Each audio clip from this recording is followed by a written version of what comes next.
Drivers may grab the spotlight, but in Formula One, the real power often sits on the pit wall. Team principals can build dynasties or wreck them in spectacular fashion. In this video, we dive into scandals, chaos, and unbelievable blunders that shook the sport. Stay tuned as we count down the top 10 worst F1 team principals of all time. We begin with a boss who became a meme before he ever became a winner. On number 10, we have Guenther Steiner, the man who turned swearing into a brand and Haas into a Netflix storyline. His fame exploded on Drive to Survive, where his blunt rants and one-liners made him a cult figure. Oh, fucking hell. You didn't think of that one, huh? No. I didn't. Fans wore his catchphrases on t-shirts, even as his team sat buried at the back of the grid. Behind the laughs, Haas kept sliding. After a surprising 5th place in 2018, the team collapsed into years of bottom finishes. Fucking hell. Give it a minute. I don't need any of this fucking hell, yeah? No more Russians. I'm done with Russians until I go from this planet. Cars barely developed. Tyre wear became a running joke, and Gene Haas eventually admitted change was needed. Steiner's public tirades at drivers and the rich energy sponsorship fiasco only deepened the chaos. He was replaced in 2024, but his legend lives on in memes and soundbites. Steiner proved you can become a star in Formula One without winning anything, but his record also shows why entertainment alone cannot carry a team. And now we are a fucking bunch of wankers. Yeah, bunch of fucking clowns here. On number 9, we land on Cyril Abiteboul, the French boss who built his reputation on one bold promise. Renault would be back at the front within 5 years. He called it a plan, fans called it a prophecy, but by year 5, the team had little to show, beyond a handful of podiums and one very famous tattoo.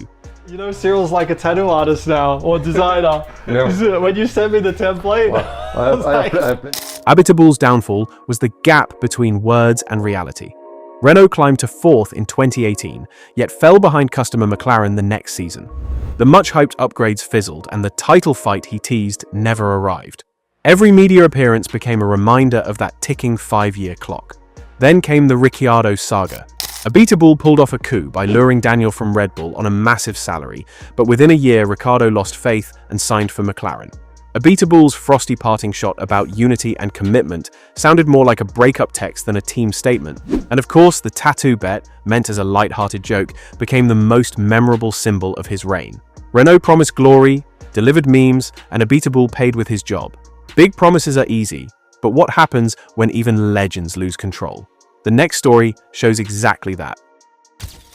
On number 8, we have Ron Dennis, the architect of McLaren's glory years, undone by one season that spiraled into chaos. In 2007, he paired Fernando Alonso with rookie Lewis Hamilton, a lineup meant to dominate. Instead, it became civil war. Hamilton's fearless pace shocked Alonso, and the fallout erupted in Hungary, where Alonso blocked him in qualifying, leaving Dennis furious on the pit wall. Alonso later admitted the garage was full of friction and blamed Dennis directly, saying the boss didn't know how to control the situation. The feud cost McLaren dearly, allowing Ferrari's Kimi Räikkönen to snatch the title by a single point, despite McLaren arguably having the fastest car. As the drivers clashed, McLaren was rocked by Spygate.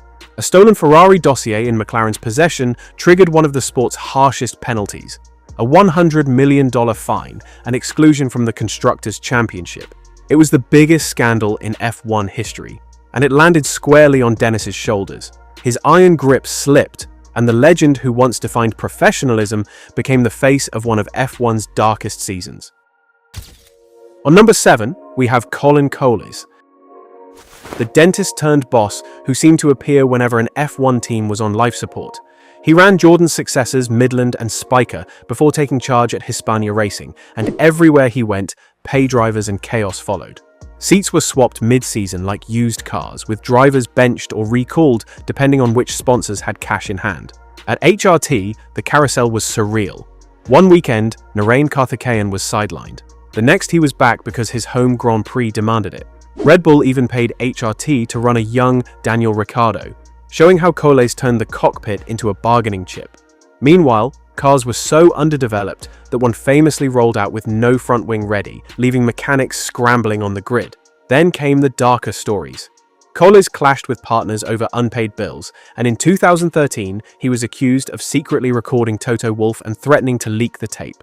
For many, that blackmail scandal cemented his reputation as F1's most controversial backmarker boss, a man who kept teams alive but always in the murkiest way possible. Shady deals in the shadows are one thing, but what happens when raw power sits in plain sight? The next name shows us. On number 6, we have Jean-Marie Balestre, the FIA power broker whose shadow loomed larger than any team boss of his era. A former resistance fighter turned motorsport politician, he ruled with an iron fist, once declaring to Ayrton Senna, "The best decision is my decision." Democratic vote. Only let the driver by hand. I don't know. Wait, you know. That single line summed up the arrogance many drivers despised. His most infamous role came during the Prost-Senna battles of 1989 and 1990. At Suzuka 89, Senna was disqualified after colliding with Prost and rejoining the race, a verdict Balestre himself pushed through while personally congratulating Prost. A year later, after Balestre refused Senna's request to switch pole to the clean side of the grid, Senna vowed revenge. At turn 1, he took Prost out at 150 miles per hour, later admitting it was payback for being screwed the year before. Balestre's favoritism and authoritarian style turned championship deciders into political theatre. Even his wartime past and whispers of conflicts of interest added to the aura of controversy. To many fans, he remains the archetype of an autocrat who bent Formula One to his will. On number 5, we have Maurizio Arrivabene.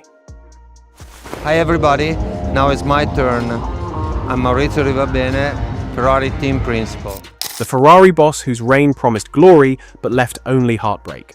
A former Marlboro marketing chief, he looked every inch the Scuderia general. Yet his 4 years in charge became a study in how pressure can suffocate potential. 2017 and 2018 were the defining years. Sebastian Vettel led both title fights at mid-season, and Ferrari had a car that could match Mercedes on raw pace. Then came the cracks, the infamous Singapore start crash, strategy gambles that baffled even their drivers, and Vettel's costly spin while leading his home race in Germany. Italian papers dubbed them La Scuderia dei Errori, the team of errors. Inside Maranello, whispers grew louder.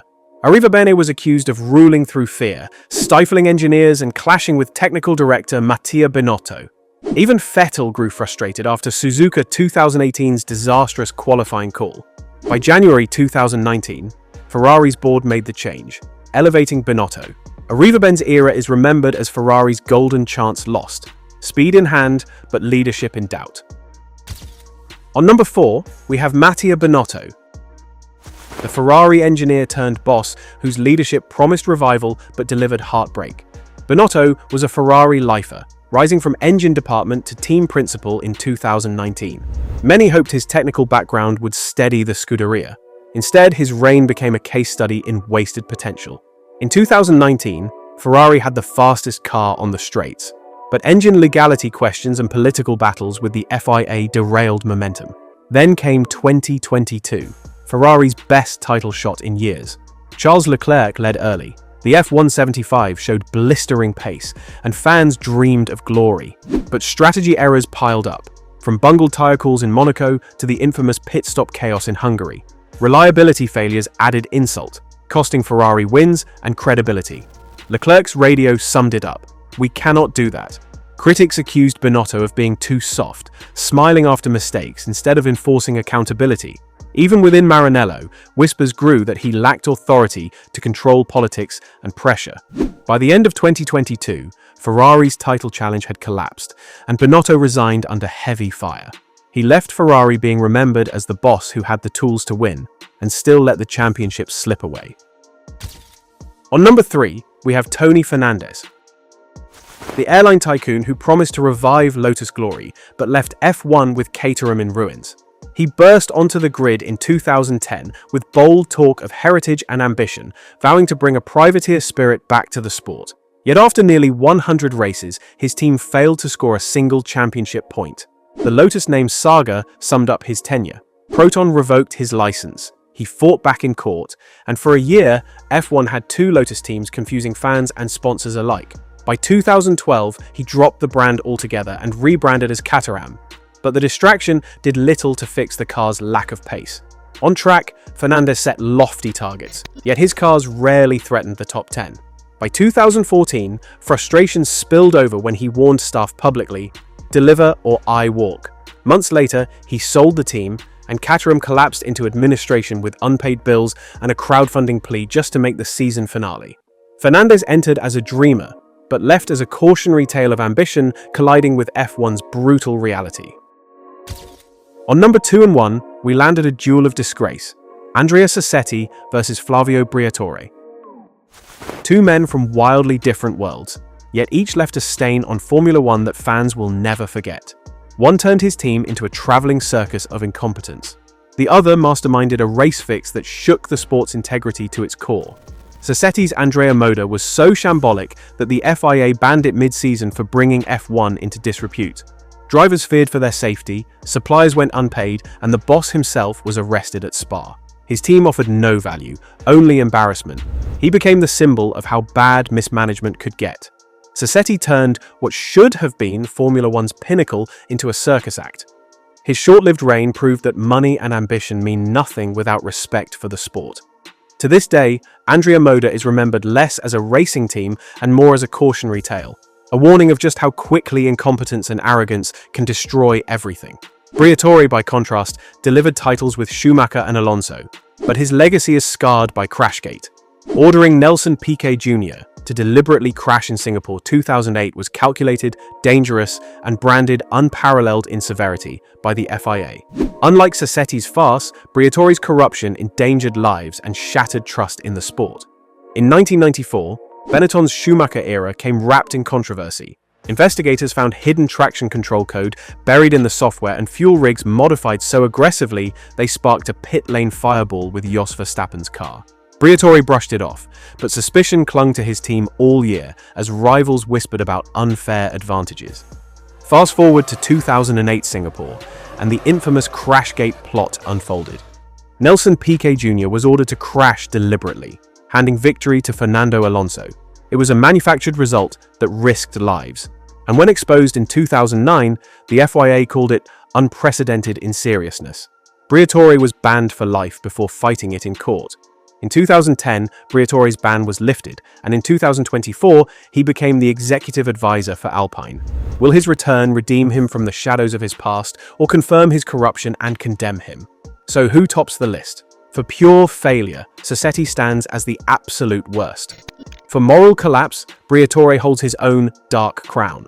Two different brands of infamy, forever locked in Formula One's Hall of Shame. Which F1 boss do you think is skating on the thinnest ice today? Could Vasseur, Wolff, or Stroll be one bad season away from infamy? Drop your theories below, hit subscribe for more deep dives, and let's debate who might write the next shocking chapter.